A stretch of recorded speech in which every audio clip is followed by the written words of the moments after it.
Good morning. Another Monday, another week starting for us, and we are going to Christian Agenda. We are on chapter 17. In truth, in truth, the saints do not condemn the sinners, but help them without presumptions. The wise do not ridicule the ignorant, but instruct them in a brotherly manner. The enlightened do not insult those who walk in darkness, they illuminate their path. Instructors do not blame their groping apprentices.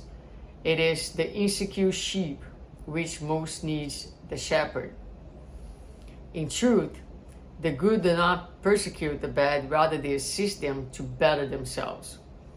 In truth, the strong does not denounce the weak, but help them to raise themselves up. The humble do not avoid the proud, but cooperate silently in their favor.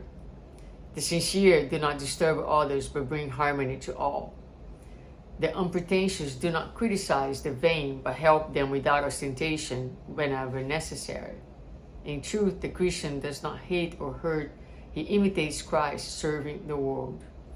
Otherwise, titles of virtue are only external coverings, which time will undo.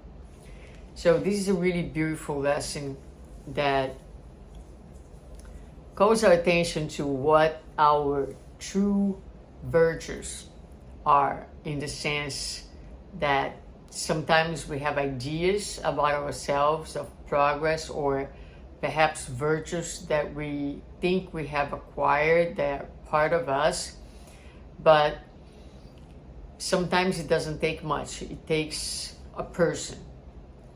It takes someone to test us. It takes a relationship to put forward, to uncover our real self, meaning our real self in the stage of evolution that we are, with our difficulties, with our limitations.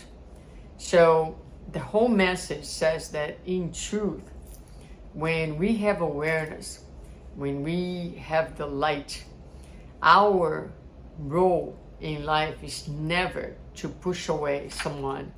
It's never to diminish anyone. It's never to judge anyone.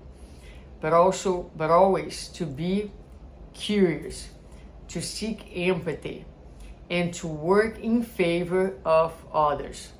So whether they are sinners, whether they are ignorant, whether they are apprentices or weak or proud,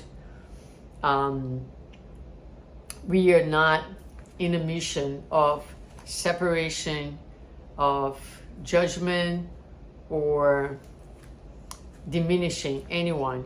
So it's important to think, if you cannot act in a way that's going to be uplifting and beneficial to others, sometimes the best thing that we can do, if we can't do any good, is not to say anything. Is to stay by, but refrain from saying, refrain from doing. Sometimes just silent in prayer is a nice way to stand by someone, to show compassion, and to act. Is the best that we can do. Sometimes we'll be more resourceful. We'll be able to truly help someone in a more overt and concrete way. But our thought should always be, how can I help? How can I uplift? How can I pull that person upwards and help them to go to a better place? So this should be our thought, always to bring closer, as opposed to push away. And every time I talk about this, people will ask me, but when people are very toxic and they are hurting us, what should we do? We should be compassionate. It's okay to protect ourselves, but it's not okay to hurt, and it's not okay to add to their misery.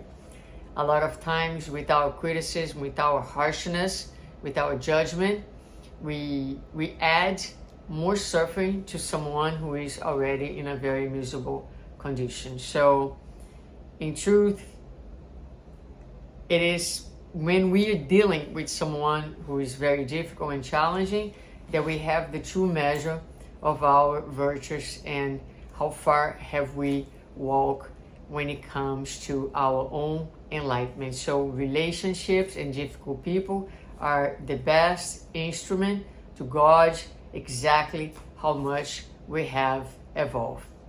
Think about it.